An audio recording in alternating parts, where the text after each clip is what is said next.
Hola, ¿qué tal? Yo soy Nora Volkov y dirijo el Instituto de National Institute on Drug Abuse en Estados Unidos. Y me gustaría mucho estar con ustedes en persona, pero como no puedo, es una gran oportunidad para mí poder hablar con ustedes a través de estos videos electrónicos. El día de hoy voy a hacer una presentación sobre la comorbilidad de una manera distinta a la cual normalmente la observamos, la cual tiene que ver con la comorbilidad en el uso de sustancias y la enfermedad mental. Pero el día de hoy voy a hablar de la comorbilidad en dos desórdenes que tienen muchas similitudes desde el punto de vista de los efectos en el cerebro, que también son muy frecuentes en los pacientes con enfermedad mental tradicional. Uno de ellos es las drogadicciones, pero el otro es la obesidad. Y actualmente estamos viviendo una epidemia de casos de obesidad a nivel global que afecta de sobremanera a los pacientes con enfermedad mental y que también influye muy negativamente en sus pronósticos. Desde el punto de vista de los efectos de lo que conocemos sobre las conductas de la neurobiología que nos hace consumir la comida, hay factores que son similares y hay factores que son diferentes a los mecanismos neurobiológicos que nos hacen consumir las drogas. Ambos de ellos tienen como factor común los aspectos placenteros, por un lado, de la comida, o los aspectos placenteros de las drogas. Sin embargo, sí es cierto que en las drogas el mecanismo que determina su consumo es básicamente sus efectos de activación de los sistemas del placer.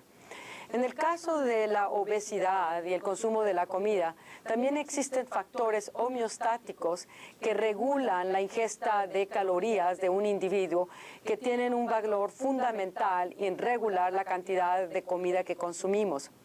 Sin embargo, tanto los factores homeostáticos como los factores de placer interaccionan finalmente para determinar cuando comemos más de lo que es debido desde el punto de vista de señales de saciedad. Y esta similitud en los sistemas neurobiológicos del placer es lo que abre las puertas para un entendimiento y para la discusión desde el punto de vista qué tanto la comida puede generar un síndrome semejante a lo que se observa con las drogas en el caso de la adicción. Ambos, la comida, tanto como las drogas, tienen un mecanismo similar de acción, que es que aumentan dentro del cerebro la concentración de dopamina en el núcleo accumbens. Y aquí tenemos estudios en ratas con microdiálisis que muestran el aumento de la dopamina en el núcleo accumbens cuando las ratas a las cuales no se les ha dado comida, se les expone al alimento. Y aquí vemos el estímulo cuando a una rata se le inyecta con una droga de abuso, en este caso la anfetamina. Lo que es interesante y que diferencia a las drogas de la comida es que con el consumo repetido de la comida, eventualmente esta señal de aumento de la dopamina no se termina, se inhibe. Y eso hace que el animal deje de responder y hacer las conductas y deje de comer. En cambio, esto no sucede con las drogas.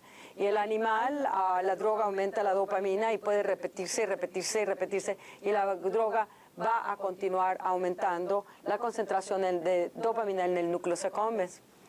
Y lo que se cree actualmente es que esta habilidad de las drogas de producir estos cambios tan altos de dopamina que no llevan a la tolerancia con el uso repetido es lo que desarrolla los cambios de neuroadaptación que resultan en la adicción. Sin embargo, lo que los estudios están mostrando, que refleja también lo que vemos en la clínica, es que hay ciertos alimentos, particularmente aquellos que tienen un nivel alto de calorías, que son sabrosos, que pueden generar un patrón donde la comida aumenta la dopamina en el núcleo accumbens repetidamente sin tolerancia. Y es ese tipo de alimentos que logran hacer esto, a los cuales llamamos los alimentos particularmente obesigénicos. Y en las ratas, por ejemplo, el patrón es cuando se les da comida que es alta en lípidos, se desarrollan patrones de consumo compulsivo en los cuales se ve este aumento de la dopamina que no lleva a la tolerancia. Usando imagenologías, los investigadores, incluyendo nosotros, hemos estado estudiando la habilidad de las drogas o de la comida de aumentar la dopamina en el sistema estriatal, incluyendo el núcleo accumbens. Y la manera como lo hacemos es usamos una técnica de tomografía emisora de positrones donde medimos la concentración de un compuesto radioactivo que se une a los receptores dopaminérgicos solamente cuando esos receptores no están unidos a la dopamina, es decir, cuando el receptor está vacío. ¿Cómo podemos manipular la concentración de dopamina aumentando la ocupación de los receptores cuando damos, por ejemplo, una droga? Podemos entonces comparar la ocupación, la concentración de nuestro compuesto radioactivo cuando no hay droga o cuando, en contraste, cuando les damos una droga. Y aquí podemos ver la disminución de la radioactividad en esta parte del estriado, que es donde se encuentran los receptores dopaminérgicos. Y esto sucede porque la dopamina está ocupando esos receptores y por ende el compuesto radioactivo no se puede unir a ellos. Usando este tipo de tecnologías, por ejemplo, hemos nosotros y muchos otros investigadores encontrado una relación directa entre la habilidad de las drogas de aumentar la dopamina en el estriado y los efectos subjetivos placenteros de la droga. A mayor el aumento de la dopamina por las drogas, más intenso es la sensación de euforia, de high, de placer. Lo cual indica que, así como en los animales, en el ser humano, estas drogas ejercen sus efectos reforzadores a través de la habilidad de aumentar la dopamina en el estriado. Y este conocimiento llevó por muchos años a la idea, a la hipótesis, a la teoría de que la razón por la cual la gente estaba adicta a las drogas es porque en ellos las drogas tenían mucho más eficacia en aumentar la concentración de dopamina en el estriado, incluyendo en el núcleo accumbens, de tal manera que al tomar una droga, los efectos dopaminérgicos, se postulaba, eran tanto más intensos, lo cual ponía a riesgo a esa persona a desarrollar la adicción y a tomar la droga compulsivamente. Esa es una teoría que se manejó mucho en la clínica y que nosotros evaluamos usando la tomografía emisora de positrones, esta tecnología que les acabo de describir, con la hipótesis de que esperábamos encontrar que en gente adicta a la cocaína o al alcohol, las drogas les producirían un mayor aumento de la dopamina en el sistema estriado. Hicimos los estudios y los hemos hecho ya varias veces y replicando exactamente los mismos resultados que mostraban que esta teoría estaba totalmente incorrecta. Y aquí lo vemos, el primer estudio que hicimos ya hace varios años, un sujeto normal, cuando se le da una solución salina, y esto es cuando se le da el metilfenidato intravenoso, que es un estimulante muy similar a la cocaína que aumenta la dopamina en el sistema estriatal, produciendo una sensación de placer. Vemos a este sujeto, la disminución aquí se encuentra, y en cambio, en contraste, vemos a una persona que abusa la cocaína y vemos que en este sujeto no hay diferencia entre la condición de placebo y la condición de la droga. Y cuando cuantificamos esto en todo el grupo, podemos ver que la respuesta de las personas adictas es más del 50%, está más reducida del 50% de lo que vemos en las personas que no son adictas a las drogas. Después replicamos exactamente el mismo estudio más recientemente, pero en personas alcohólicas. Aquí vemos a los sujetos controles y aquí no es la imagen solo de una persona, sino que tenemos las imágenes promedio de todos los individuos que participaron en este estudio, que fueron 20 controles y 20 alcohólicos. La imagen del placebo y la imagen del metilfenidato. Y lo pueden ver cómo se disminuye significativamente. En contraste, vean la respuesta del alcohólico. Estas son las imágenes promedios y aquí no se ve ninguna diferencia. Y cuando cuantificamos los cambios en la dopamina en los controles y los comparamos con los alcohólicos, podemos ver que la respuesta está reducida cerca del 70% menos en la persona alcohólica que en el sujeto control. O sea que está dramáticamente reducida.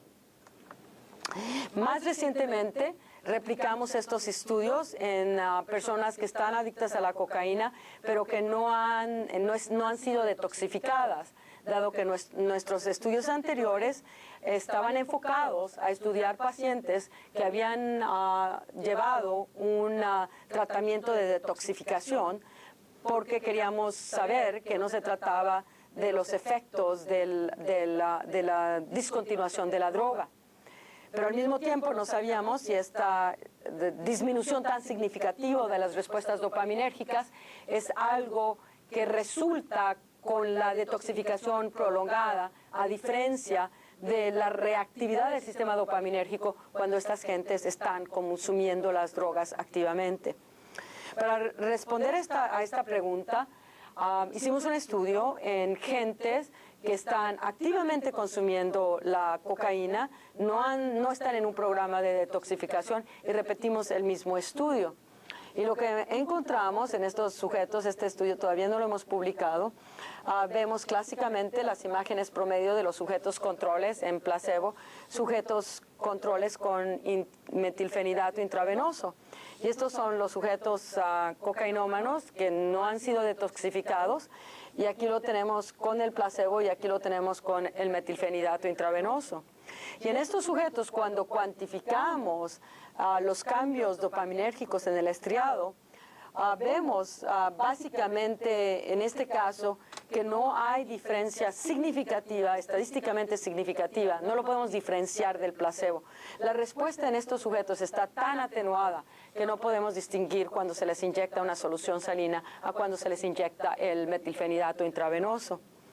En paralelo, también replicamos lo que habíamos visto en los otros estudios, que en estas personas adictas a las drogas, la percepción subjetiva de lo que llamamos el high está dramáticamente reducida. Entonces, la teoría de que la adicción era el resultado de una hiperreactividad del sistema dopaminérgico a la droga es incorrecta. De hecho, lo que estamos viendo, y otros laboratorios lo han replicado, es que en el proceso de la adicción, y no es solo observado en la cocaína, porque también lo hemos observado en los alcohólicos, al igual del grupo de la Universidad de Colombia, está dramáticamente reducido.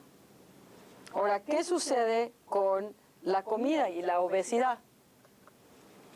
Bueno, esos no son nuestros estudios, estos son estudios del laboratorio del Dr. Stice, en el cual no está usando tomografía emisora de positrones, pero está usado functional MRI, resonancia magnética de imágenes funcional. Y en ellos están viendo la actividad del estriado cuando gentes obesas o de peso normal consumen la comida, que es el equivalente de decir, bueno, vamos a ver cómo responde el estriado cuando se consumen las drogas. Aquí ven el consumo de la comida en sujetos normales, pero que tienen diferentes pesos. Y aquí tenemos lo que se llama el Body Mass Index, que es básicamente la normalización del peso de una persona en base de la altura. Y este es el marcador que se utiliza para determinar los niveles de obesidad. En Estados Unidos y a nivel global se considera que un Body Mass Index de más de 30 es obesidad y un Body Mass Index de más de 25 es sobrepeso. Y lo que vemos en estos resultados es que aquellos sujetos en los cuales hay una obesidad marcada, en ellos el consumo de la comida no activa esta parte estriatal como sucede en gentes de peso normal, sino que de hecho lo inhibe, indicando que tal como nosotros habíamos observado en las drogas, la respuesta del sistema estriatal a la droga en el caso de la gente adicta y a la comida en el caso de las gentes obesas está dramáticamente disminuida.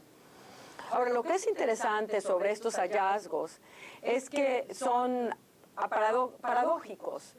Son paradójicos porque se conoce y se reconoce tanto en los humanos como en los estudios en animales que la habilidad de las drogas, así como la habilidad de la comida, de aumentar la dopamina en el sistema estriatal, está asociado con la motivación para consumir la droga o para consumir la comida. Cuanto más alto es la respuesta dopaminérgica, más placentera son los efectos de ese estímulo. Entonces, si ese es el caso, cómo se entiende que una persona adicta a las drogas, en las cuales, como les mostré en los estudios, en las gentes que están activamente consumiéndolo, que no están detoxificadas, el metilfenidato, que es muy similar a la cocaína cuando se inyecta intravenosamente, produce una respuesta que no podemos diferenciar del placebo. Entonces, ¿por qué la están tomando? Lo mismo sucede con las gentes obesas. Si la comida no les es suficientemente estimulante como para activar el sistema dopaminérgico, ¿por qué tienen la motivación para consumirla? Entonces es de ahí donde está el otro lado del proceso de motivación para el consumo de drogas en la adicción o para el consumo excesivo de la comida en la obesidad. Y esto tiene que ver con los fenómenos de acondicionamiento que fueron descritos por primera vez por Pavlov, de hecho, con la comida. Y lo que él descubrió fue un experimento muy innovativo y todavía muy importante, que mostró que los animales, los perros, salivaban cuando oían un sonido que en el pasado les habían presentado asociado antes de darles la carne. Entonces el animal automáticamente asociaba al sonido con el consumo de la carne, y de allí que cuando se les presentaba el sonido salivaban aun cuando la carne no estaba presente. Y eso se llama acondicionamiento. Pavlov lo estudió a través de la salivación. Los investigadores actualmente pueden repetir esos experimentos y en vez de solamente limitarse a la salivación, pueden ver dentro del cerebro humano para tratar de ver, o de los animales, cómo está respondiendo el sistema dopaminérgico a esos estímulos acondicionados. Y estos estudios se han hecho en animales, así como en humanos, para evaluar los efectos del acondicionamiento a la comida y a las drogas. Y aquí tenemos uno de esos ejemplos de un estudio que se hizo con el acondicionamiento a la cocaína en ratas. Es un estudio de voltametría que permite medir los cambios dopaminérgicos en el núcleus accumbens, que es parte ventral del estriado.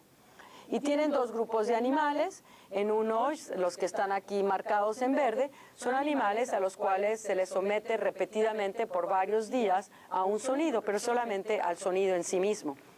Este grupo de ratas, el morado, en contraste, se les somete también por varios días repetidamente al sonido, pero el sonido está asociado con la administración de cocaína. Después los animales se llevan al laboratorio y se les somete solamente a la exposición del sonido. No hay cocaína, solo sonido, y se mide la concentración de la dopamina en el núcleo accumbens. Y lo que estos investigadores ven en los animales en los cuales solo se les ha sometido repetidamente al sonido, por sí mismo, el sonido no aumenta la dopamina en el núcleo accumbens. En cambio, aquellos animales en los cuales se repite la administración del sonido asociada con la cocaína, cuando se les trae al laboratorio y solo se les administra el sonido, hay un aumento significativo de la dopamina en el núcleo accumbens. No hay cocaína aquí se aumenta la dopamina como si les hubieran dado cocaína, pero no hay cocaína. Y lo que es muy interesante en este proceso es que este estímulo, el sonido, puede hacer un efecto farmacológico, aumentar la dopamina. Y la magnitud del aumento de la dopamina está asociado con la motivación que tiene el animal para consumir la cocaína. Ahora, ¿cómo se mide la motivación de un animal para consumir la cocaína? Esto se hace a través de un experimento donde el animal tiene que presionar una palanca y le puedes pedir que presione 50, 100, 200, 300 veces para llevar la cocaína. Y la magnitud de este aumento de la dopamina predice cuánto está dispuesto el animal para apretar la palanca y recibir la cocaína. De tal manera que el estímulo acondicionado crea esa motivación del animal para ejercer las conductas que lo van a llevar a consumir la cocaína. Ahora, ¿qué sucede en los seres humanos? O sea, esto está hecho en ratas. Entonces decidimos hacer este mismo estudio, claro, haciendo tomografía emisora de positrones en pacientes adictos a la cocaína, activos. Son del mismo tipo de pacientes que les acabo de mostrar, donde el metilfenidato que básicamente ellos dicen es muy similar a la cocaína intravenosa, no les produce cambios que son significativamente diferentes de la solución salina. Entonces, traemos pacientes cocainómanos que están consumiendo activamente, que no están en detoxificación, y los traemos 2 días al laboratorio. En uno de esos días los presentamos a un video de escenas neutrales, donde ven escenas de la naturaleza. Y en el otro día los traemos y les mostramos un video donde ven gente consumiendo y comprando y preparando droga, que ellos es básicamente la droga, el mecanismo y la ruta de administración que ellos consumen. O sea que estas son estímulos a los cuales están acondicionados. Y medimos, hacemos el mismo estudio para medir los cambios de la dopamina. Y aquí tienen las imágenes promedio de los sujetos cuando ven este video neutral. Y aquí tienen las imágenes promedio cuando estos sujetos ven las escenas donde están los estímulos acondicionados a la cocaína. Y pueden ver visualmente la disminución de la radioactividad, que muestra que simplemente visualmente estar expuesto a estos estímulos a los cuales están acondicionados está aumentando la dopamina en el estriado. Y también lo que se muestra es que estos cambios en la dopamina en estos sujetos están asociados con la percepción subjetiva del deseo por la droga, lo que llamamos en inglés el craving. Es decir, a mayor cambios en dopamina, mayor el aumento de la dopamina producido por esos estímulos acondicionados, más intenso es el deseo por la droga misma, indicando que la habilidad de estos estímulos acondicionados de aumentar la dopamina es evidentemente lo que está generando la motivación y el deseo de tomar la droga. Y eso hace que tomen la droga, aun cuando la droga farmacológicamente por sí misma tenga una respuesta muy atenuada. Esto es en las drogas. ¿Qué pasa con la comida? Pues nosotros hemos también mostrado, usando exactamente el mismo tipo de estrategia, pero en vez de dar estímulos acondicionados a la droga, damos estímulos acondicionados a la comida. Y aquí tenemos imágenes donde también promedio en sujetos controles, un grupo de 16 sujetos controles, que estudiamos en 2 condiciones. Una condición neutral, donde les pedimos que recapitulen su historia familiar, genealógica, y en otra en las cuales los sometemos a estímulos de comida que ellos están acondicionados. Entonces les pedimos a los sujetos, antes de hacer el experimento, les damos una opción entre 7 menús diferentes, les decimos cuál es su menú preferido, y el día del experimento traemos la comida, les decimos que no la van a poder comer, simplemente se las presentamos visualmente, son estímulos condicionados muy poderosos, y podemos ver la disminución en la radioactividad de la parte estriatal, dado que evidentemente simplemente la observación visual de estos alimentos produce un aumento de la dopamina en el estriado. Interesantemente, tal como lo vimos en las drogas, a mayor el cambio de la dopamina, más intenso el deseo por la comida misma. Ilustrando que este mecanismo de acondicionamiento es un mecanismo fisiológico que permite asociar a estímulos condicionados que hemos tenido experiencia, que hemos consumido, para que nos motive nuestra conducta cuando les encontramos en otras situaciones o cuando lo encontramos en el futuro. Y este mecanismo de acondicionamiento que te permite, que te aumenta la dopamina, y al aumentarte la dopamina te motiva el deseo por ese objeto, es fundamental para la sobrevivencia de la especie, porque es lo que te permita que una vez que has encontrado un alimento que tiene nutrición, que tiene calorías, la siguiente vez que lo encuentres te va a generar el deseo, la motivación de consumirlo a través de este sistema dopaminérgico. Claro que esto es muy importante cuando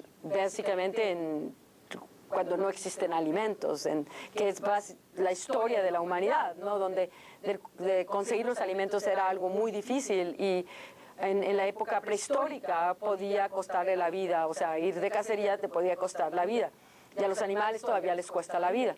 Pero en nuestras sociedades actuales, donde la comida existe por todos lados, este mecanismo de acondicionamiento resulta muy negativo porque promueve el sobreconsumo de los alimentos cuando encontramos estímulos acondicionados que están por todos lados en nuestras sociedades.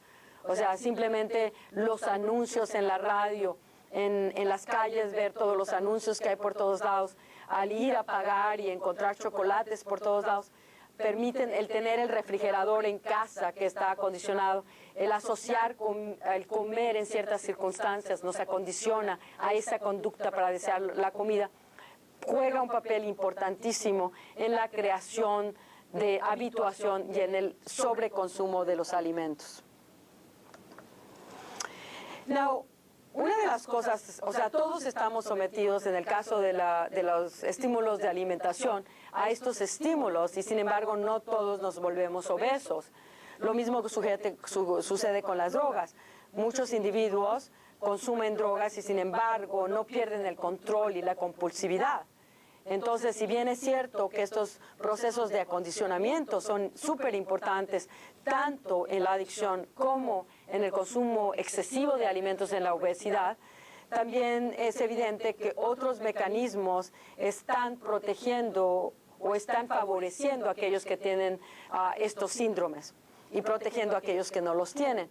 Y uno de ellos también tiene que ver con la regulación del sistema dopaminérgico, de los procesos del control y de lo que llamamos función ejecutiva, la habilidad de controlar nuestros deseos y nuestras emociones.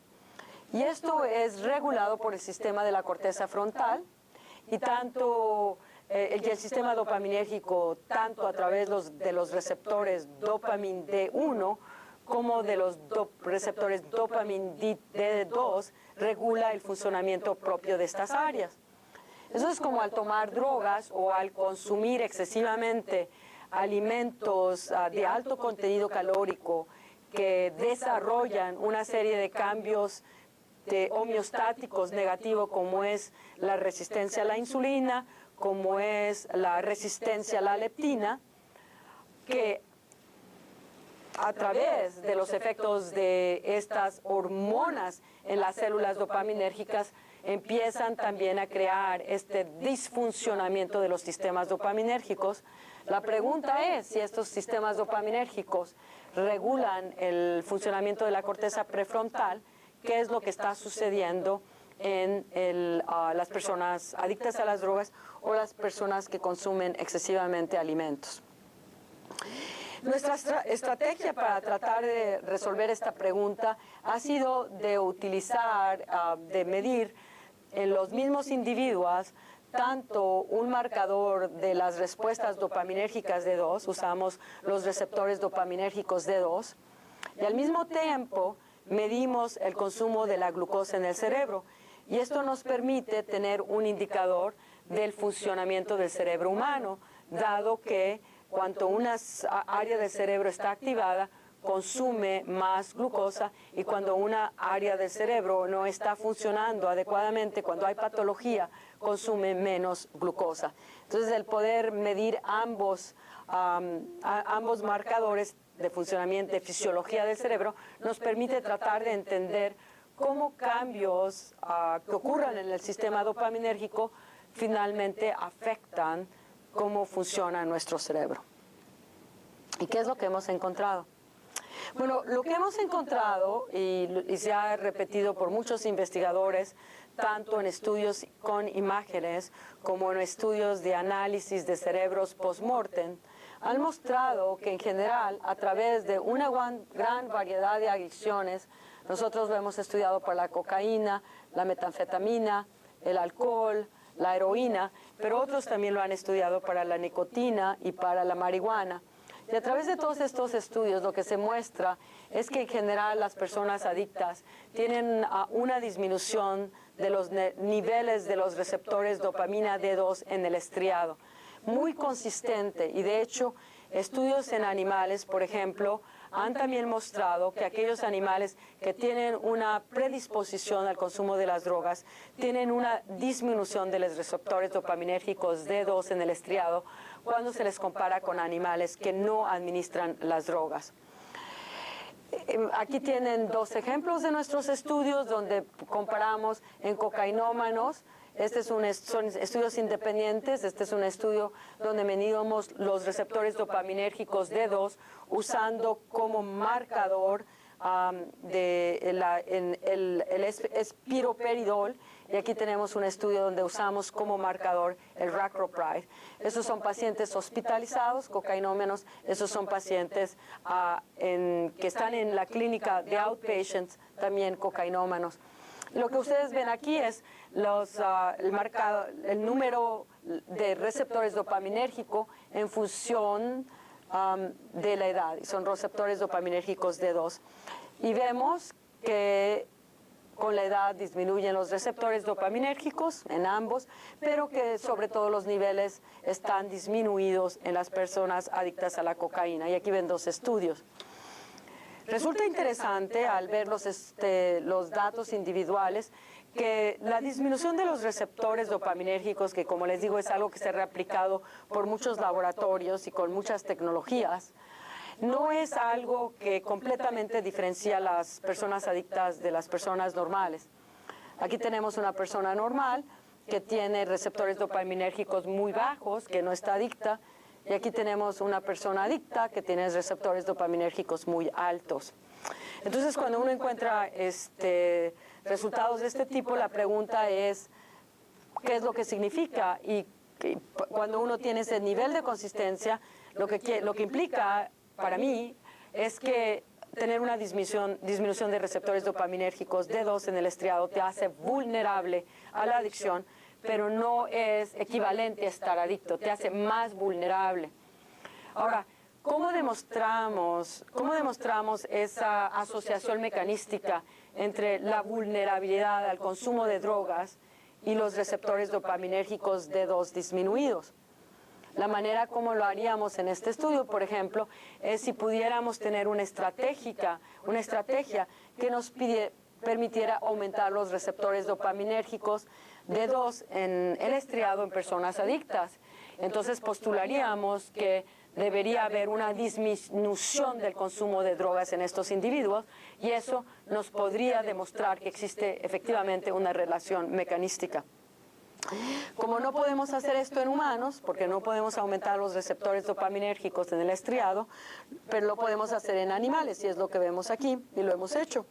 Aquí tenemos los estudios en animales en los cuales demostramos que el aumento de los receptores dopaminérgicos en el estriado directamente influyen en el consumo de las drogas.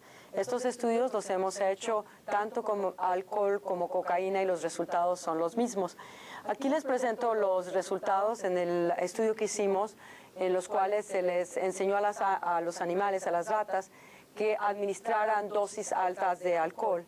Y cuando se las administraban, los inyectamos estereotácticamente con un virus dentro del cual se encontraba el gene que codifica los receptores dopaminérgicos D2.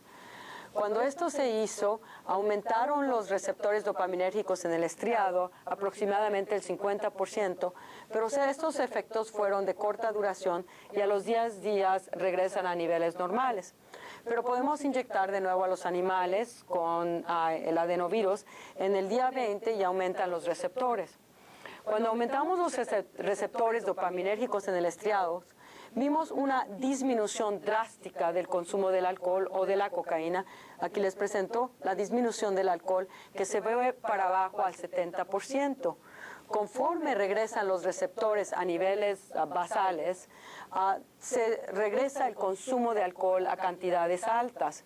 Al volver a inyectar a estos animales, vuelve a disminuir el consumo de alcohol dramáticamente. Y aquí en azul tenemos a los animales a los cuales les inyectamos con un virus, pero no estaba el gene que codifica a los receptores dopaminérgicos dentro de este. Y en estos animales no vemos ningún cambio en el consumo del alcohol.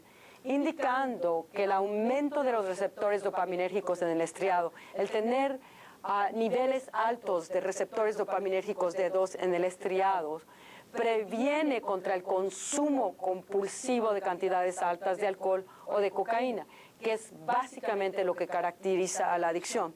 Entonces, en base a estos hallazgos, lo que nosotros postulamos es que el tener disminuidos los receptores dopaminérgicos D2 en el estriado promueve las conductas de consumo compulsivo de drogas que entonces facilitan la transición al proceso de la adicción.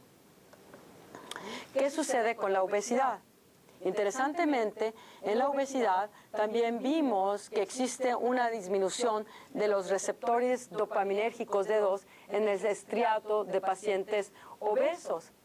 Y también encontramos que en los sujetos obesos, aunque esto no sucede en los controles, los niveles de receptores dopaminérgicos en el estriado están correlacionados negativamente con el índice de masa de Body Mass Index, es decir, que aquellos sujetos que tienen los receptores dopaminérgicos más disminuidos en el estriado son aquellos que tienen índices de obesidad más severos, implicando que a mayor disminución de estos receptores dopaminérgicos D2 en el estriado, más severo el cuadro de la obesidad. Y resultados similares encontramos al hacer estos estudios en un modelo animal de obesidad, donde también podemos ver que aquellos animales que tienen peso menor tienen mucho mayor concentración de receptores dopaminérgicos D2, en este caso en la parte ventral del estriado, que aquellos animales en los cuales hay un proceso de obesidad. Y vemos también esta correlación inversa que indica que a mayor peso, menor la concentración de receptores dopaminérgicos D2 en el estriado. Entonces, ante estos resultados, la pregunta es ¿por qué? ¿Por qué es que la disminución de los receptores dopaminérgicos D2 aparentemente está favoreciendo un cuadro que lleva al consumo excesivo de las drogas en un caso, del alcohol en un caso que les mostré, y aquí el consumo de la comida en el otro? Bueno, independientemente de estos estudios, el laboratorio de Cambridge del doctor Trevor Robbins y Everett han mostrado que en ratas impulsivas, que las dividen desde el punto de vista de aquellas ratas que son impulsivas, en contraste con ratas que no son impulsivas.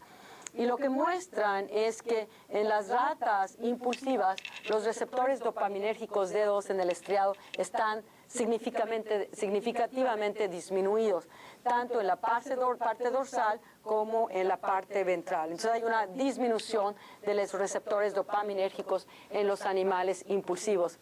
Y lo que es interesante es que estos animales que son impulsivos son aquellos que cuando se les da acceso a la cocaína, desarrollan un patrón compulsivo de administración, lo cual nos indica que efectivamente el tener receptores dopaminérgicos de tipo D2 bajos lleva a conductas impulsivas que también resultan en compulsividad, en este caso en la administración de la cocaína. En los seres humanos, en los que hemos estado haciendo estos estudios donde medimos y hemos estado documentando una disminución significativa de los receptores dopaminérgicos D2, les hemos estado en paralelo midiendo el consumo de la glucosa. Entonces podemos preguntar cuáles son las áreas del cerebro donde la disminución de los receptores dopaminérgicos D2 en el estriado está asociado con una disminución del funcionamiento de esas áreas.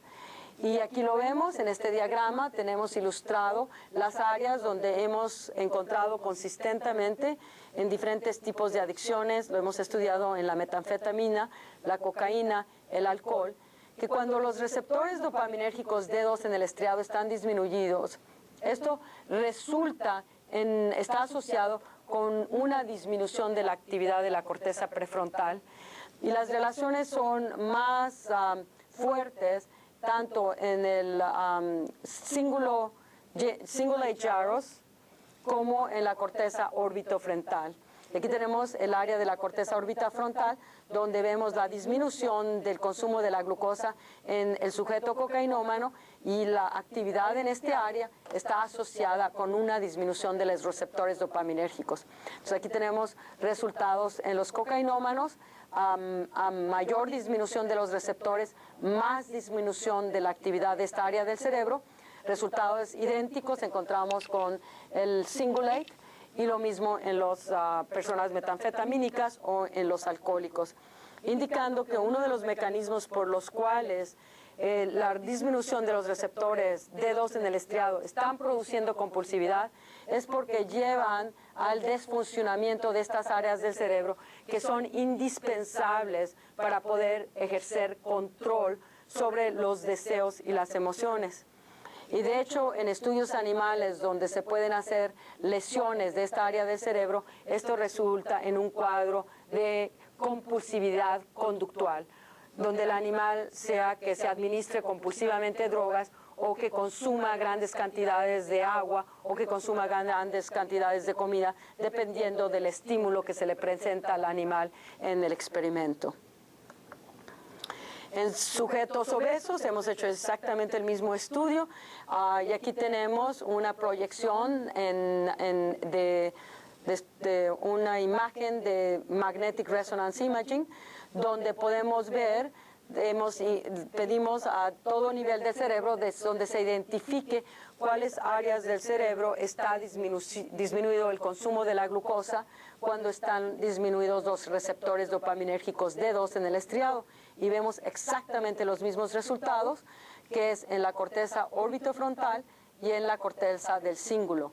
Cuanto más disminuido los receptores, más disminuido está el consumo de la glucosa en ambas áreas del cerebro, indicando que tanto en la obesidad como en la adicción, la disminución de los receptores en el estriado están favoreciendo una conducta compulsiva que está mediada por la desregulación de estos sistemas de la corteza frontal.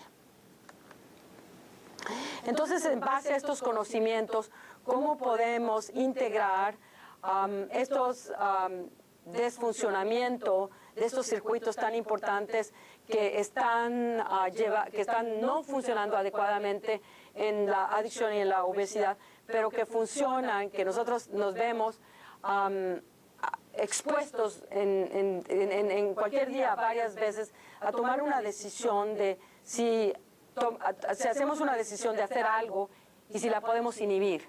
Y eso es donde encontramos la diferencia en un cerebro normal y en un cerebro donde estos sistemas están no funcionando adecuadamente.